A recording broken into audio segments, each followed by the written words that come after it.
할렐루야.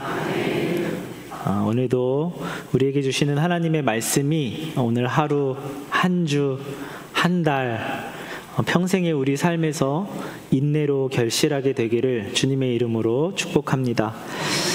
제가 지난달에 이곳에서 금요 성령 집회 때 설교를 했었습니다. 제가 그때 말씀을 드렸는데요. 여러분 홈그라운드 아시죠? 홈그라운드와 원정 그라운드의 느낌이 다릅니다.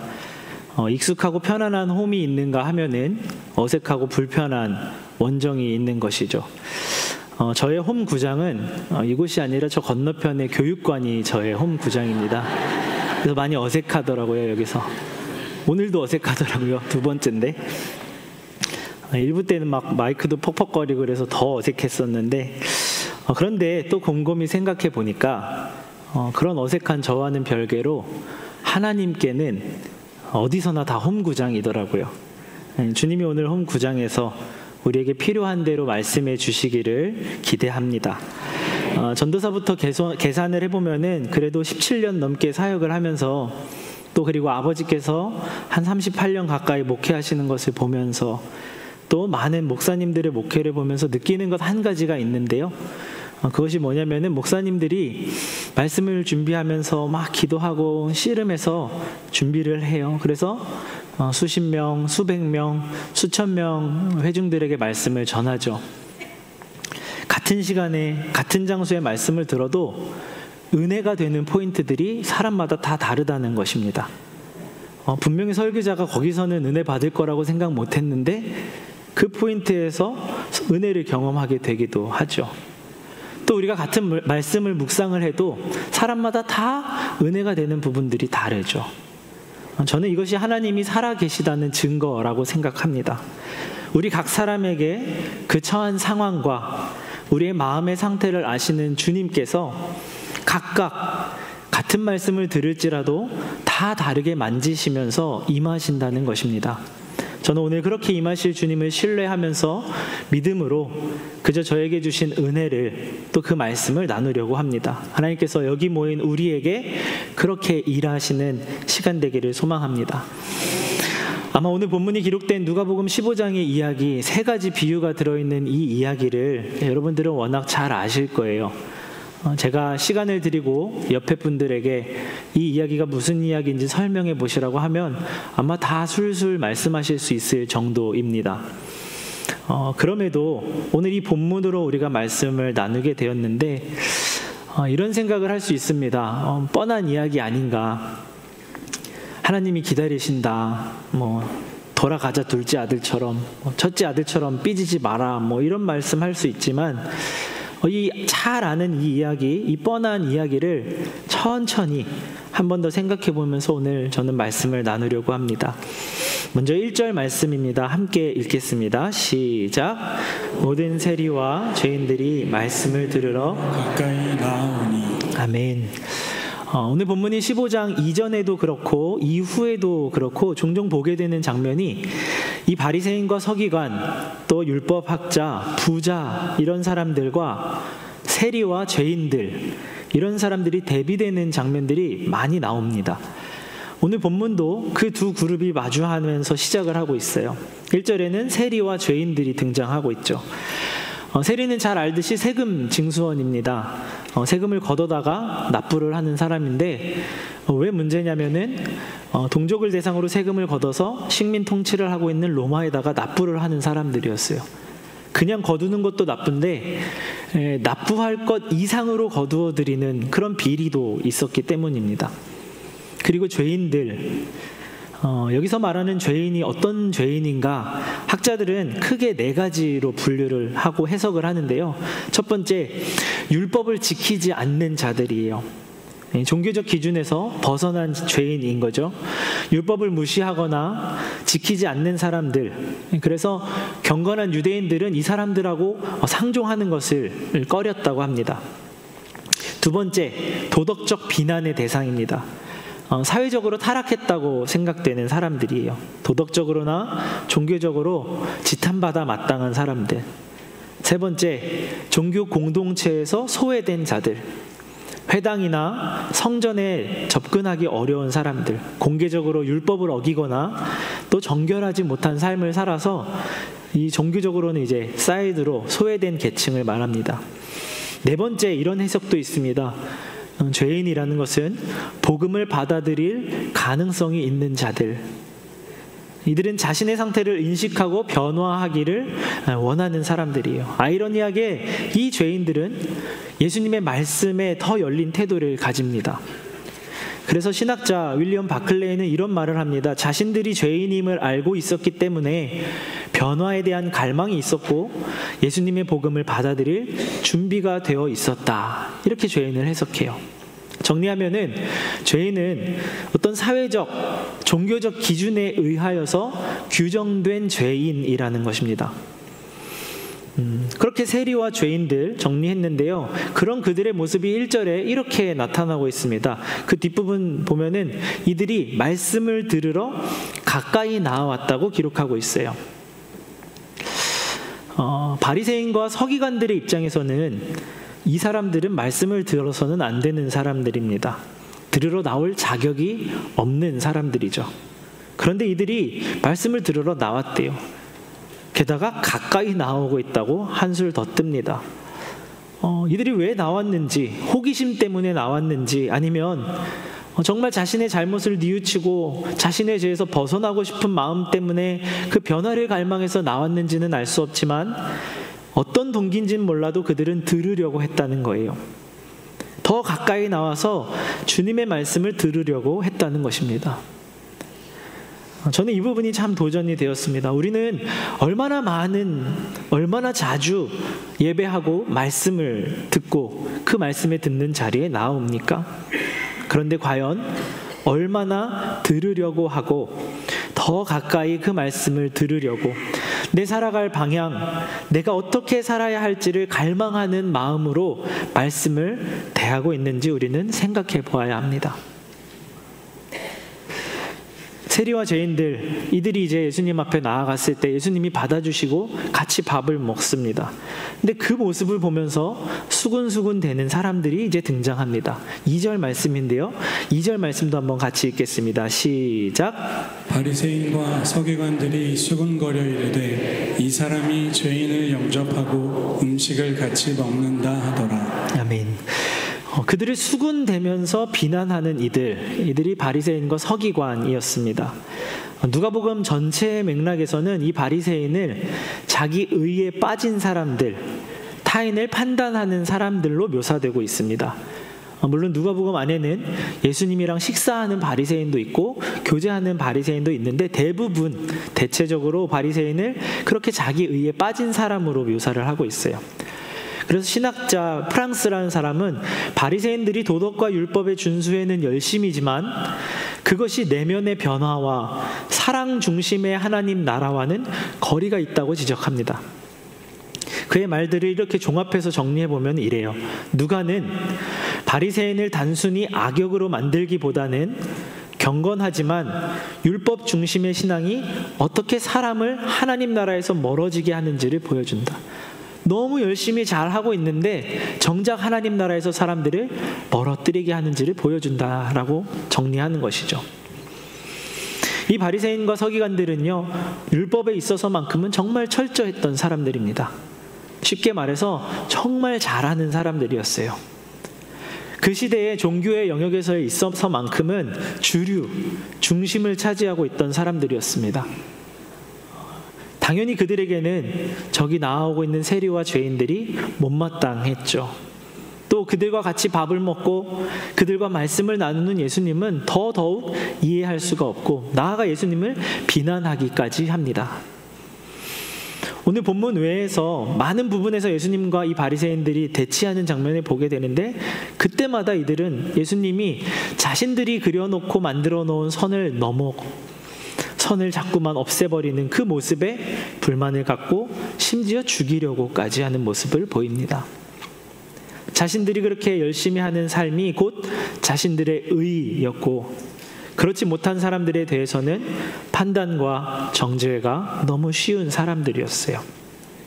우리 시대로 생각해보면 뛰어난 종교적 열심을 가진 사람들, 교회를 엄청 열심히 나오는 사람들, 예배에는 한 번도 빠지지 않고 성경을 수십 번 읽고 많은 헌금을 하고 많은 사역을 하는, 그런데 그게 자기 의가 되는 사람들, 그런 사람들이 공동체에서 많은 영향력도 있죠. 중심에 자리하는 사람들이기도 합니다.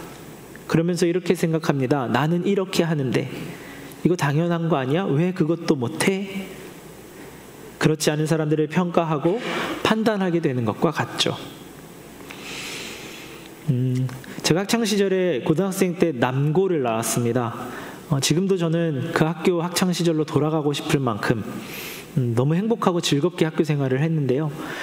남학생들 사이에서 메인, 주류, 중심에 자리하는 유형을 제가 생각을 해봤습니다. 제 개인적인 생각인데요. 첫 번째, 남자들에게 사이에서 인기가 있으려면 첫 번째, 싸움을 잘하거나, 두 번째, 잘생기거나, 세 번째, 운동을 잘하거나, 네 번째, 뛰어난 어떤 개인기를 가지고 있거나, 게임을 잘하거나. 자, 저는 그 중에 어디에 속했을까요? 아무것도 속하지 않은데 물어보진 않았을 거 아니에요. 그렇죠? 네 가지 중에 2번? 네, 아무도 2번은 안 하시는 것 같아요. 1, 2, 3부. 1번이요? 네, 저 싸움 정말 못합니다. 3번이었어요. 3번. 제가 저 위에서 보실 때는 좀 작아 보이시잖아요. 그렇죠? 진짜 작아요, 제가. 그런데 학창시절 내내 저는 어디서도 운동으로 밀리거나 그래 본 적이 한 번도 없었던 것 같아요.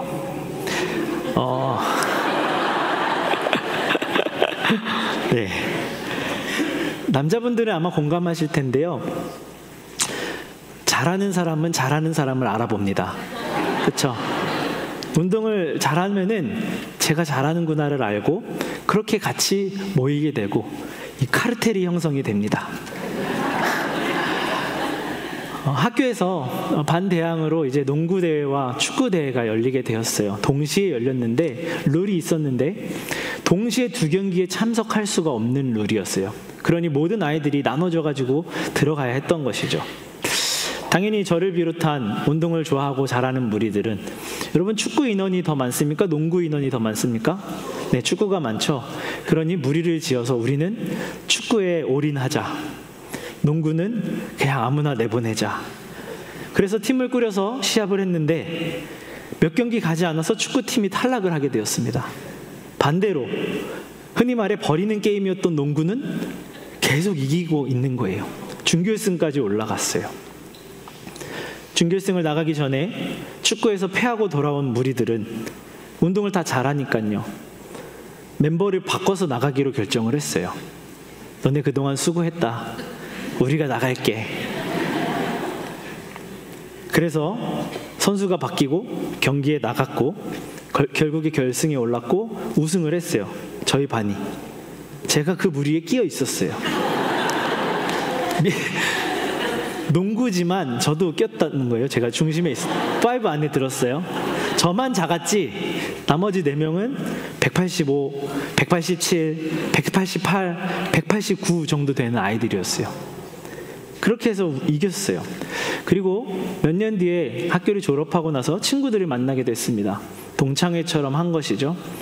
처음으로 저는 그때 술집이라는 데 가봤는데 술은 안 마시고 나오는 과일이나 같이 맛있게 먹으면서 추억의 이야기를 막 하는데, 술이 조금씩 친구들이 마시면서 들어가자 친구들이 얘기하기 시작하는 거예요. 야, 너 그때 너무했다. 우리 정말 속상했다. 우리도 할 수 있었는데. 뺏었다는 거잖아요. 여러분, 중심에 있는 사람들은요, 밀려난 사람들의 마음을 잘 모릅니다. 그냥 난 그냥 잘하는 건데 하면서 아무렇지 않게 생각해요. 근데 밀려난 사람들은요, 엄청 상처를 받아요. 근데 제가 몰랐던 거죠. 그래서 제가 미안하다. 진짜 미안해. 내가 그때 아무 생각이 없었어. 짧았어. 조금 지나니까 그 친구가 다시 얘기합니다. 야, 너 그때 너무했다. 우리 많이 속상했다. 미안하다. 다른 얘기 또 하다가 그 친구가 또 얘기합니다. 야, 너 그때 너무했다. 우리 많이 속상했다. 술을 마시니까 이게 계속 반복하는 거예요. 그렇죠? 중심에 있는 사람들은요, 그 밖에 있는 사람들에 대해 별로 크게 관심을 가지려 하지 않습니다. 왜냐하면 내가 그 안에 들어가 있기 때문이에요.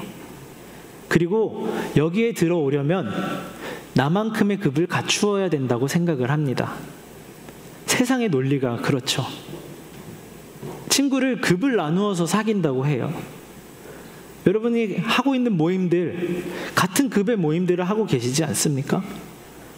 그것이 잘못되었다는 것을 말하려는 것이 아니라 그러한 세상의 논리가 왜 교회에도 신앙에도 적용되어야 하냐라는 거예요.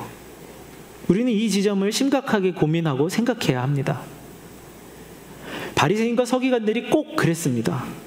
어떻게 저런 사람들과 어울릴 수 있고, 어떻게 저런 사람들과 밥을 같이 먹을 수 있고, 어떻게 저런 사람들이 말씀을 들으러 나올 수 있냐고. 종종 말씀을 통해서 우리가 바리새인과 서기관의 이야기를 듣다 보면은 우리는 우린 저 정도 아니니까 이렇게 생각하는데요.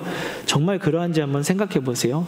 이런 질문을 던져볼게요. 여러분 생각하시기에 대답하시지 마시고요. 생각하시기에 우리 교회에 이 사람은 들어오면 안 된다 싶은 사람 있습니까?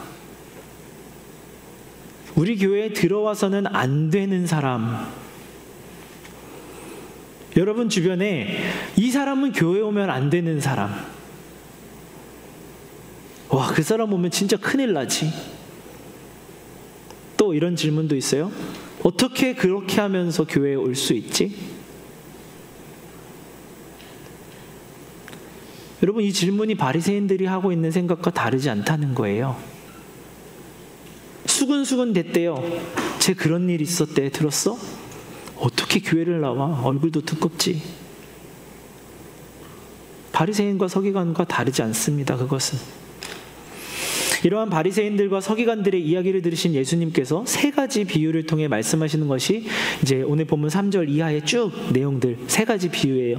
첫 번째, 잃은 양을 찾은 목자의 비유. 두 번째, 잃은 드라크마를 찾은 여인의 비유. 세 번째, 아들을 되찾은 아버지의 비유예요. 100마리 양 중에 한 마리가 사라졌어요. 이 한 마리를 찾아내기까지 해서 결국 찾아낸 목자가 얼마나 기뻤는지 잔치를 벌이는 이야기래요.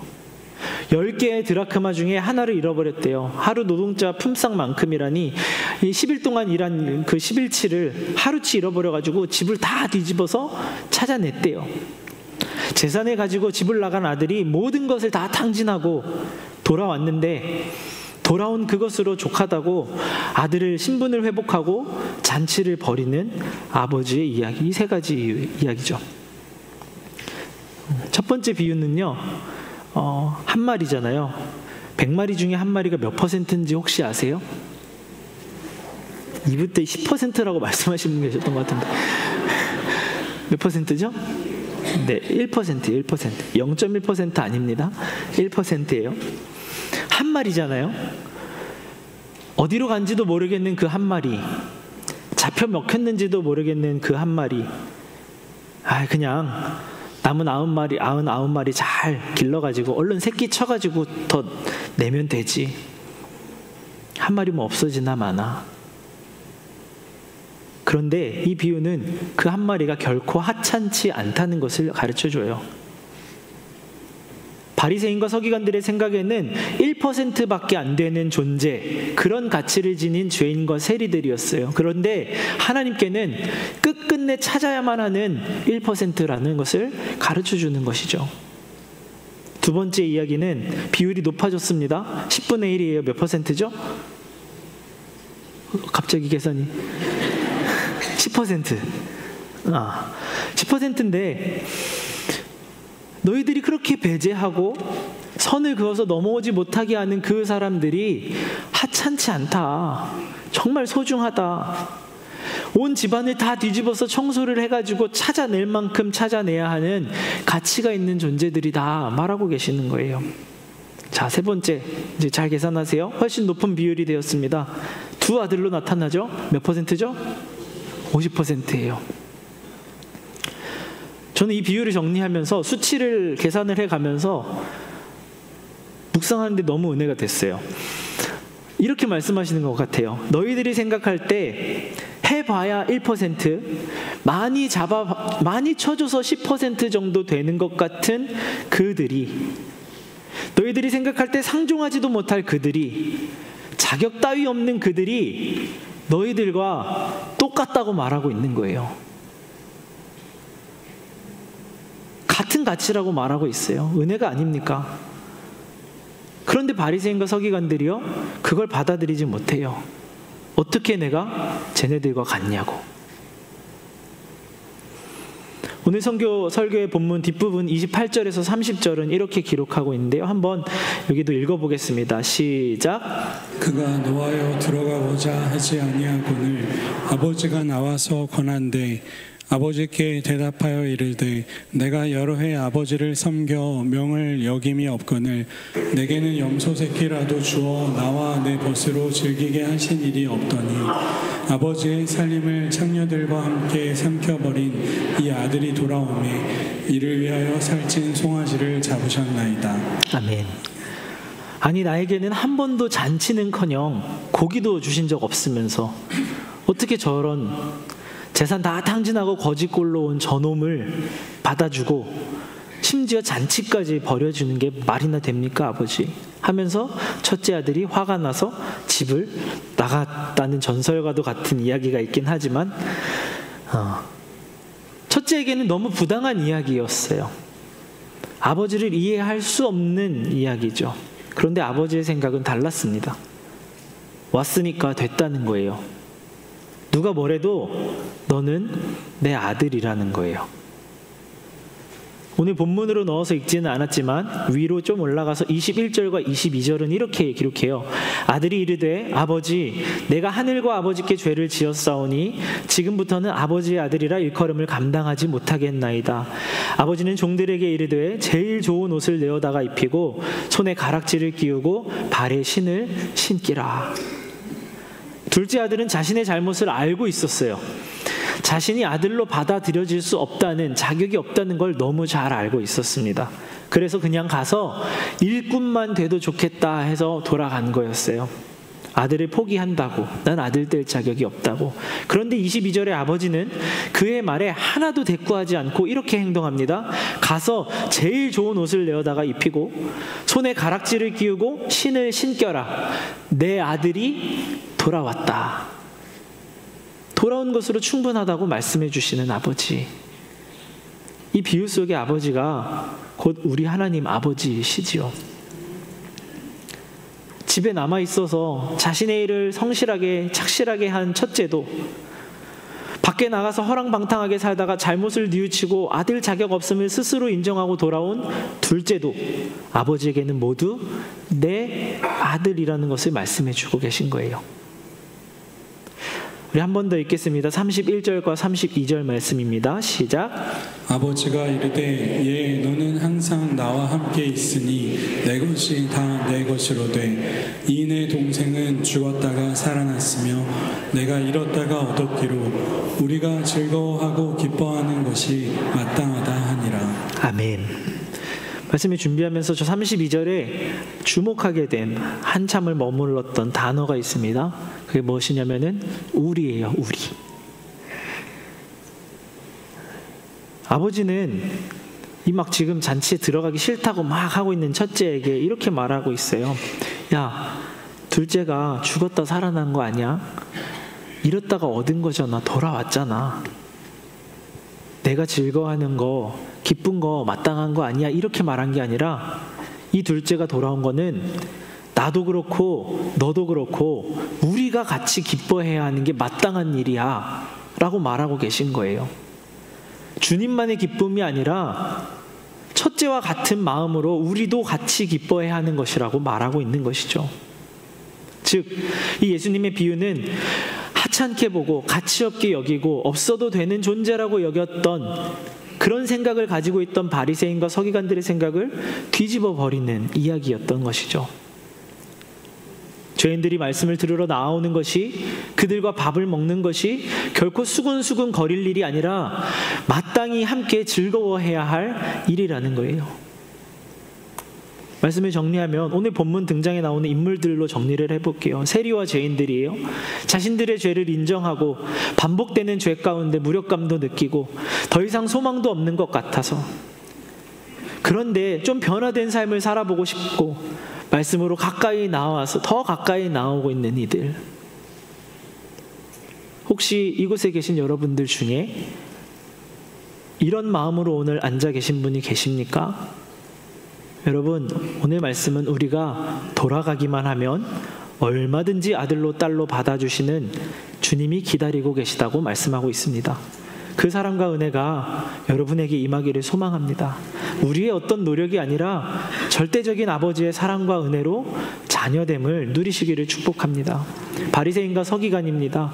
그래도 나는 잘하고 있고, 나는 이만하면 신앙생활 잘하고 있고, 어긋난 적도 없고, 열심히 살았고, 근데 다른 사람들 보면 그렇지 못한 모습들을 보면서 자꾸만 판단이 쉽게 되고 평가하는, 교회에는 저렇게 오면 안 되는 거 아니야? 왜 교회에 와서 저래? 그런 생각이 자꾸 드는 분들 혹 계실 거예요. 저도 그랬어요. 나는 이렇게 열심히 하는데 아무것도 누리지 못하는 것 같은데, 저 사람은 얼마 되지도 않은 것 같은데 뭐가 좋다고 헤헤거리면서 은혜가 충만하다고 말하고, 혹 그런 마음, 불편한 마음으로 가지고 계신 그런 신앙의 상태를 가지신 분들 계시다면 오늘 주님의 마음이 우리 안에 임하기를 구하십시오. 아들의 권리, 아들로서 아버지께서 가지신 크신 은혜와 복을 누리시기를 축복합니다. 주님 안에서 자유하고 아버지와 함께 돌아온 둘째를 환영하고 기뻐하는 마음이 우리 안에 있기를 소망합니다. 아버지는 오늘도 첫째와 같은 나, 둘째와 같은 나, 두 모습을 가지고 있던 나를 품어 안으시면서 이렇게 말씀하세요. 너희 둘 다 내 아들이라고. 112. 제가 오늘 설교 제목을 그렇게 정했어요. 세 가지 비유의 숫자잖아요. 100마리, 10데라크마, 두 아들. 이 온전한 완전을 채우기 위해서 주님은 오늘도 수고하며 기다리고 계세요. 제가 전도국을 담당하고 있는데요. 매년 전도 행사를 하다 보니까 이게 너무 1년에 한 번만 하는 행사였던 거예요. 그래서 행사팀 소속된 분들과 고민을 하면서 이래서는 안 되겠다. 우리 교회 안에 복음을 전하는 문화가 생겨났으면 좋겠다. 그 소망으로 전도 프로젝트 올리유를 이름을 만들었고 3월부터 지금까지 진행하고 있어요. 여러분, 이 올리유가 두 가지 의미를 담고 있습니다. 첫째는 하나님이 찾으시는 복음을 전할 사람, 바로 당신이에요. 우리를 뜻하는 거죠. 먼저 부르신 우리. 두 번째 의미가 있습니다. 하나님이 기다리고 계신 바로 당신, 우리가 찾아 나서야 할 한 사람을 말하는 거예요. 한 사람을 품고 기도하면서 매월 미션을 주면서 어떻게 해서든 그 사람과 만나고 복음을 전하고 사랑을 흘려보낼 수 있을까 고민하고 6월까지 매월마다 한 16분, 17분 정도가 미션을, 인증샷을 저한테 다 보내주고 계시거든요. 단순한 문자를 받아보는 저의 입장인데 그 문자가 저한테는 너무 기쁨으로 다가오는 거예요. 제가 기쁜 게 아니라 그분들이. 마치 그분들이 미션 인증했으니까 이제 선물 주세요 라고 문자를 보내는 것 같지 않고, 내가 영혼을 위해서 이렇게 할 수 있는 게 너무 기쁘고 감사해요 라고 쓰지는 않았는데 그게 느껴지는 거예요. 제가 전도국 담당 목사라 설교 끝에 올리유를 마케팅하는 것처럼 들리게 되었지만 그게 아니라, 여러분, 배제하고 소외하고 어쩌면 복음에 더 쉽게 받아들이고 젖어들 그 한 사람을 내가 선을 긋고 내버려 두고 있지는 않냐는 거예요. 하나님은 그 사람 기다리고 계신데, 하나님은 그 사람 찾고 계신데 그 사람 와서 뭐 하냐고 생각하는 우리이지 않습니까? 바라기는 다 내 아들이라고 말씀하시는 그 아버지의 마음이 우리에게 임하게 되기를 주님의 이름으로 축복합니다. 이 한 주를 살아갈 때에 그 마음으로 우리가 한 사람을 찾아 나서는 한 주가 될 수 있기를 주님의 이름으로 축복합니다. 우리 묵상 질문을 한번 적어볼게요. 첫 번째 질문인데요. 내가 속한 여러 곳에서 나의 자리는 바리새인의 자리인가요? 세리와 죄인들의 자리인가요? 한번 적어보시겠어요? 우리는 직장 생활 하시기 때문에 직장 속에서 여러분들이 주류 중심 속에 있습니까? 아니면은 주변에 계십니까? 가정에서도 교회에서도 여러분들이 속한 여러 모임 속에서 여러분은 어느 곳에 계세요? 내가 어디에 있는지를 정확히 진단하는 데서부터 우리의 은혜는 출발하게 됩니다. 내가 죄인이라는 것을 알고 변화를 갈망하며 주께 나오든지, 내가 중심에서 아무 생각 없이 마치 둘째 아들 돌아오는 걸 반대하는 모습으로 있지는 않았는지 주님의 마음으로 그들을 다시 품어야겠다고 결단하게 되는, 오늘 나의 자리가 어디 있는지를 한번 정리해 보셨으면 좋겠습니다. 두 번째, 오늘 말씀에서 하나님은 여러분에게 어떤 분으로 느껴지십니까? 아마 여기에 계신 많은 분들이 정리를 해보라고 하면 아마 다 다르게 정리하실 거예요. 하나님의 이런 분, 나에게는 이 부분이 너무 마음에 드는데 하나님이 이런 좋은 분이구나, 다 다르게 정리하실 수 있을 거예요. 그런데 정리하는 거 참 중요합니다. 나의 하나님이 어떤 분이신지 글로 정리되지 않으면 그건 정말 알고 있는 것이 아니라고 하더라고요. 내가 아는 하나님이 어떤 분인지 정리하는 게 참 중요합니다. 세 번째, 나는 얼마나 하나님의 은혜를 누리고 있습니까? 저는 말씀 준비하면서 이 설교를 쓰다가 진짜 제가 설교 많이 써봤는데 처음 이 설교문을 쓰다가 눈물이 났어요. 그 32절 말씀 부분에서 우리가 함께 즐거워하는 것이 마땅하다. 그 우리가 너무 꽂혀서 한 번도 생각해보지 않았는데 너랑 내가 기뻐하는 게 맞지 않아? 이렇게 말씀하시는 것 같아요. 우리는 그러거나 말거나 믿거나 말거나, 아니요, 하나님 은혜를 입은 자라면은 마땅하다고 주님은 말씀하고 계십니다. 나를 사랑하신 그 사랑, 포기하지 않고 끝끝내 찾으신 그 사랑과 은혜가 여러분의 삶에 계속 임하게 되기를 축복합니다. 네 번째, 아마 설교를 듣기 전에 이 질문 먼저 보신 분들은 아마 이러셨어요. 무슨 빙수야. 내가 함께 빙수를 먹어야 하는 사람. 여러분, 올리오의 7월 미션입니다.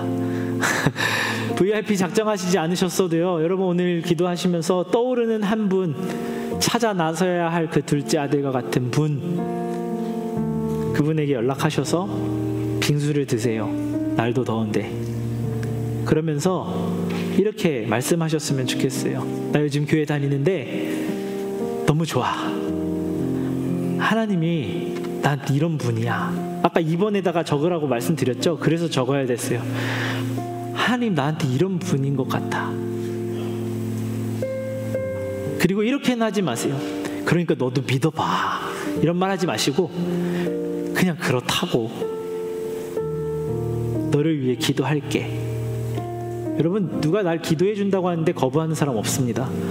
믿지 않아도 기도해 준다고 하면 다 좋아해요. 너를 위해 기도할게. 다음에 또 우리 같이 빙수든 커피든 먹자. 나와 똑같은 가치를 지닌, 아버지에게 있어서 똑같은 아들과 딸인 내 주변에 있는 그 사람을 여러분 이번 한 주 찾아내실 수 있기를, 찾으러 가실 수 있기를 축복합니다.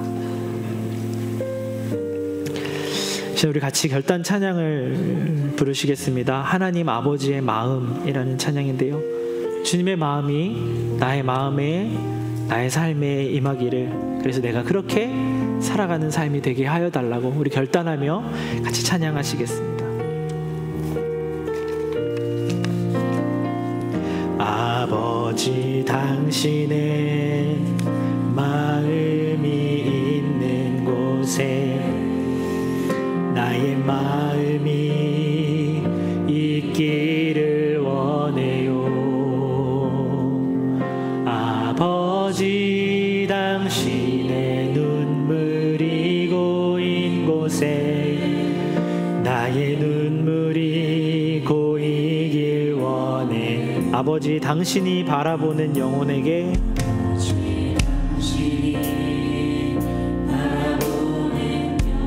나의 두 눈이 향하길 원해요. 두 눈이 향하길 원해요.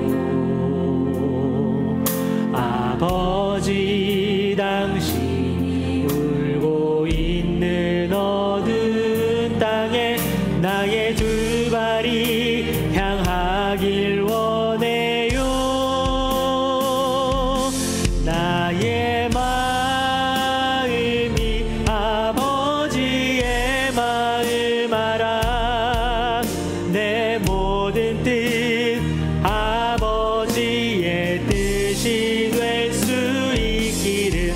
나의 온 몸이 아버지의 마음 알아. 내 모든 삶 당신의 삶 되기를. 나의 마음이 아버지의 마음 알아. 내 모든 뜻 아버지의 뜻이 될 수 있기를. 나의 온 몸이 아버지의 마음 알아. 내 모든 삶 당신. 우리 한 번 더 찬양합니다. 나의 마음이 아버지의 마음 알아. 내 모든 뜻 아버지의 뜻이 될 수 있기를. 나의 온 몸이 아버지의 마음 알아. 내 모든 삶 당신의 삶 되기를. 주님, 함께 같이 기도하였으면 좋겠습니다. 주님의 마음을 내가 알 수 있게 도와주십시오. 오늘 둘째 아들과 같은 마음으로 이 자리에 앉아 계시다면, 하나님, 난 자격 없는 것 같은데요. 그런데 좀 그래도 바뀌어보고 싶어서 이 자리에 나왔어요. 자격 없는데 주님 나를 받아주십시오. 여러분, 그렇게 고백할 때 주님은 잘 왔다고 아무 말씀 안 해주시고 우리를 아들로 딸로 회복시켜 주시는 분이심을 우리가 경험하였으면 좋겠습니다. 또 첫째 아들과 같이 어떻게 저런 사람이 올 수 있어? 내 마음에 그런 마음 투성인데, 주님, 오늘 주님의 마음이 너랑 내가 기뻐하는 게 마땅하지 않니? 그렇게 말씀하시는 주의 마음이 우리 가운데 부어져서 돌아와야 할 둘째를 찾아 나서는 우리가 되게 하여 주옵소서. 나가서 같이 밥을 먹고 빙수를 먹어야 할 그 사람을 찾아내는 주님의 사람이 되게 하여 주옵소서라고, 이제 우리 주님의 이름을 한번 부르고 통성으로 기도하시겠습니다. 주여, 하나님, 오늘 하나님의 말씀을 우리 가운데 주셔서 감사합니다. 하나님, 주님 앞에 서기에 너무나도 부끄러운 우리입니다. 주님 앞에 서서야 연약하고 부끄러운 우리임을 고백합니다. 감히 어찌 주님 앞에 설 수 있으며 주님의 자녀로 설 수 있으며 자격 없음을 고백하며 주님 앞에 나아가 그 말씀에 그래도 조금이나마 내가 변화되고자, 그래도 내가 존재가 조금 변화되고자 주님 앞에 나온 하나님의 사람들을 주님 받아주시고 다시 그 아들로 그 딸로 하나님 새롭게 세워주시는 은혜를 경험하는 이 시간 되게 하여 주옵소서. 주님, 첫째 아들과 같이 못마땅하고 하나님 자유하지 못한 채로 신앙생활하고 있는 우리들이 있습니까? 아버지, 자유하기를 원합니다. 주님 품 안에서 누릴 수 있는 모든 은혜를 잘 누리는 하나님의 사람들이 되기 원합니다. 아버지의 마음, 너가 내가 함께 기뻐해야 되는 것이 마땅하지 않느냐 말씀하시는 주의 마음이 오늘 우리의 마음에 임하게 하여 주옵소서. 그 마음으로 우리가 찾아 나서게 하여 주시고, 그 마음으로 하나님 주님의 마음을 가지고 하나님 돌아와야 할 그 한 사람을 찾아 나서는 우리들이 되게 하여 주시기를 간절히 원합니다. 그렇게 완전을 향하여 멈추지 않고 일하시는 하나님의 마음에 동참하며 살아가는 우리의 삶이 되게 하여 주시기를 간절히 원합니다. 주여 도와주옵소서. 은혜로 함께 하시 하나님을 찬양합니다.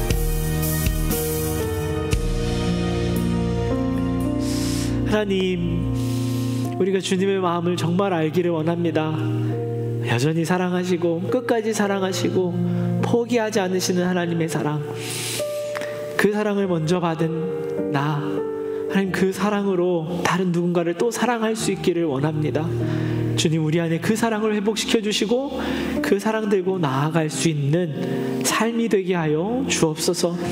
이제는 우리 주 예수 그리스도의 은혜와 하나님 아버지의 사랑과 성령의 교통하심이 오늘 주님의 마음으로 살기로 결단한 여기 모인 모든 사람들의 삶 위에 지금부터 영원토록 함께하여 주시기를 간절히 축원하옵나이다. 아멘.